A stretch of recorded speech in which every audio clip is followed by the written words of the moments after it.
শ্রীরামকৃষ্ণ ভক্তদের বলছেন, মানুষের শক্তির দ্বারা লোকশিক্ষা হয় না।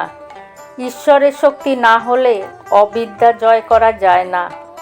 এই নিয়ে একটা ঠাকুর সুন্দর উপমা দিলেন।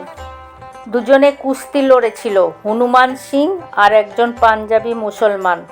মুসলমানটি খুব হৃষ্টপুষ্ট।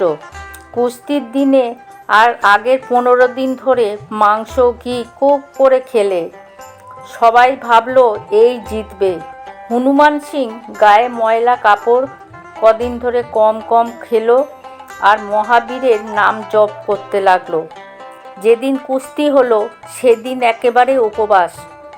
সকলে ভাবলো এ নিশ্চয়ই হারবে, কিন্তু সেই জিতলো। যে 15 দিন ধরে খেলো সে হারলো। ছাপাছাপি করলে কি হবে? যে লোক শিক্ষা দেবে তার শক্তি ঈশ্বরের কাছ থেকে আসবে, আর ত্যাগী না হলে লোক শিক্ষা হয় না।